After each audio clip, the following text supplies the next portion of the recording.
এইভাবে চিকিৎসকদের যদি তাদের নিরাপত্তা বিঘ্নিত হয়, কোনো চিকিৎসক তো কাজ করতে পারবে না। যে আজ থেকে 2 দিন আগে শরীয়তপুর সদর হাসপাতালে একটা দুঃখজনক ঘটনা ঘটেছে। একজন রোগী চিকিৎসা নিতে এসেছিলেন, তিনি মূলত হার্টের রোগী ছিলেন। তাকে যে অবস্থায় আনা হয়, সেখানকার ডাক্তাররা অনুরোধ করেছিল ঢাকায় নিয়ে আসার জন্য, কিন্তু রোগীর পার্টি যারা, তারা এটাতে রাজি হননি। তারা চেয়েছেন ওখানেই চিকিৎসা নেবেন। তারা বলেছিলেন যে এই রোগীকে এখানে ম্যানেজ করা কঠিন হবে, আমাদের সব ফ্যাসিলিটি নাই এখানে। বলছে না, এখানেই চিকিৎসা হোক, আমরা এটা চাই। তো তাদের পীড়াপিড়িতে সেখানে চিকিৎসা হয় আমরা যতটুকু জানি, এবং একটা পর্যায়ে রোগী মারা যান। ইন্না লিল্লাহি ওয়া ইন্না ইলাইহি রাজিউন। আমরা দুঃখ প্রকাশ করছি, যিনি মারা গিয়েছেন তার তো কোনো দোষ নাই। আল্লাহ তাকে ক্ষমা করুন, আল্লাহ তাকে জান্নাতের মেহমান হিসাবে কবুল করুন। কিন্তু পরবর্তী পর্যায়ে দেখা গেল যে রোগীর যারা আত্মীয় স্বজন, তারা একটু অন্যরকম আচরণ করলেন, এবং যেই ডাক্তারটা তার সমস্ত যোগ্যতা অভিজ্ঞতা দিয়ে চিকিৎসা দিল আন্তরিকভাবে, তারপরেই তারা আক্রমণ করে বসলেন এবং তাকে এমনভাবে আক্রমণ করলেন যে মেরে ফেলার উপক্রম হলো। আমরা এই ঘটনাটার নিন্দা জানাই, এটা উচিত নয়।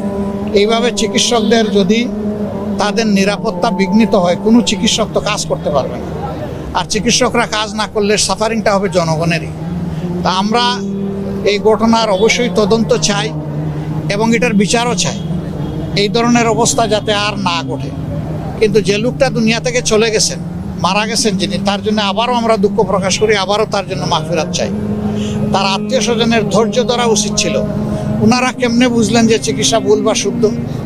যদি ভুল হয় তাহলে একটা তদন্ত কমিটি, এই ব্যাপারে যাদের অভিজ্ঞতা আছে, তারা তদন্ত করে বলবে যে এটা ভুল বা শুদ্ধ। এইভাবে সবাই যদি আইন নিজের হাতে তুলে নিয়ে বিচার শুরু করে দেন, একটা দেশ সভ্য দেশ হিসাবে গণ্য হতে পারে না। আমরা জনগণকে ধৈর্য ধরার অনুরোধ জানাবো।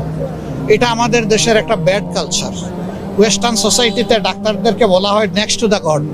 আল্লাহ তাআলা জীবন দেন, আর চিকিৎসকরা চেষ্টা করে তাদেরকে সুস্থ রাখার। এই জন্য তাদেরকে পরম সম্মানে নেওয়া হয়।